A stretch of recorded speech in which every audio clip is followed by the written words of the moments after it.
All right, I want to make a quick video on factoring quadratics.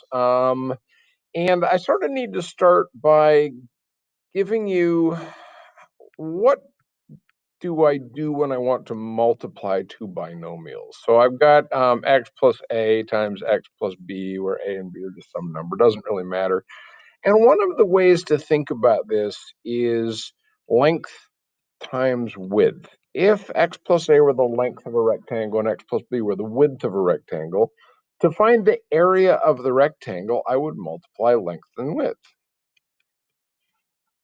And x plus a times x plus b would be the all this area in here. So another way to think about area is that the area is also the sum of the 1, 2, 3, 4 little bits. Well, what do those bits look like? Well, let's go ahead and clear all my coloring. Well, what do those bits look like? The bits look like this. This bit is x times x. This bit is a times x. This bit is b times x. And this bit is a times b. So the area can also be written as x squared plus ax plus bx plus ab. Now, normally, bx. Normally, we would then combine these two together. So whatever that comes to. And then this is the one that we usually call c in our quadratic. So we would have x squared plus bx plus c, our standard form quadratic, different b, not the same b as over here. So don't get that confused. Now, why am I talking about this? Because what if I'm starting with the quadratic and I need to work backwards? Sorry, my pen quits working periodically and I have to stick it into its little charging port, take it back out and reset it. What if I start with a quadratic, but I want to turn it into this? Well, we're going to do a backwards process. So here we go. And I'm going to use an example and I'm going to color code 6x squared minus 11x minus 10. And I want to write this as factors. So here's what I do. Thing one, I'm going to draw my rectangle. And one of the things I noticed from the previous rectangle is that the squared term always goes here, and the constant term, the one with no x, always goes there. So let's do a little color coding. We'll do that the squared term is gold. We'll do that the constant term is red. Now, what else do I know? I know that this negative 11x has to be split between here and here, but I don't know what. It could be 1 and 10. It could be 2 and 9. It could be, there's a whole bunch of possibilities, but I don't. That's what I've got to figure out. How do I split up that negative 11? So what do? Well, our next step is we're going to do this diamond problem. And you may remember the diamond problem, and I usually just write it as an X, is that if I have a number here and a number there, I multiply them together and write that up there, and I add them together and I write that down there. And it's a fun puzzle. You could be given X and Y, and then it's easy.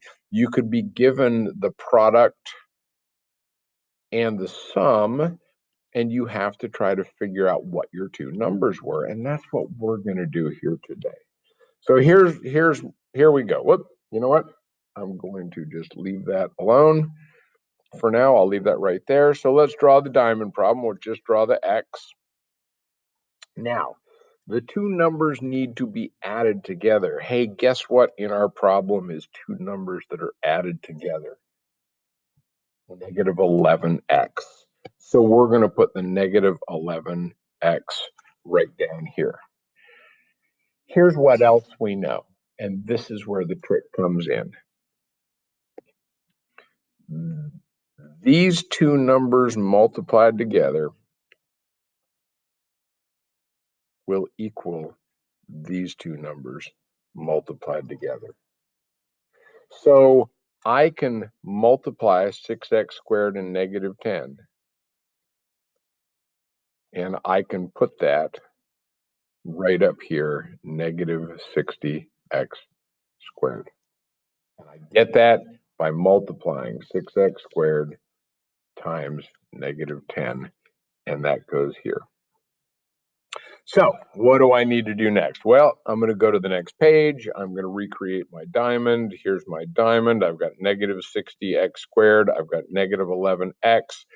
I know that I am looking for two numbers that multiply to negative 60 and that add to negative 11. So here's what I'm going to do. I'm going to make a list of all the numbers that multiply to negative 60x squared. In other words, factors of negative 60. So I've got negative 60. And what could I do? Well, I could do 1 times 60. One of them will have to be negative. We'll keep that in mind. But notice that they don't add up to 11. No matter how I combine a 1 and a 60, they're not going to add up to negative 11. 2 and 30, 3 and 20. So far, doesn't add up to 11. No way to make it add to 11. No way to make it add to 11. 4 and 15. Oh, interesting. 4 and 15, if one of them is negative, can totally be combined to 11. So what am I going to put in there?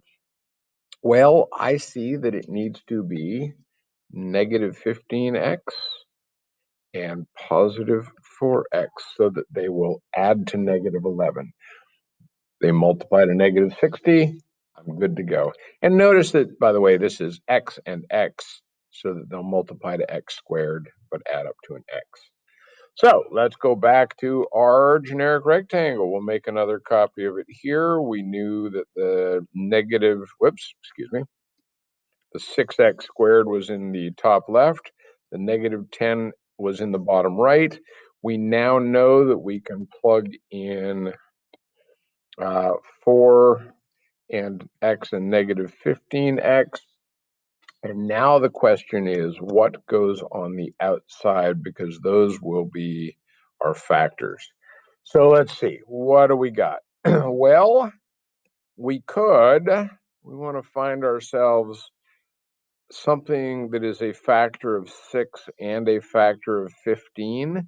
The only thing I can think of is 3, so I'm going to put a 3x there, which means that I have to put a 2x right there. 3x times 2x equals 6x squared, so that works. Now, going down, I say, well, 3x times what is equal to negative 15? That's going to have to be a negative 5. Moving across, whoops, that wasn't what I wanted to do. Moving across to here, 2x times something equals 4x. So my something has to be plus 2. And then just to double check, if I multiply the 2 and the negative 5, do I get negative 10? I sure do. So my parentheses, 6x squared minus 11x minus 10 equals, my two parentheses are 3x plus 2 and 2x minus 5. And I have successfully factored the quadratic. All right. Thanks for watching. Hope you learned something.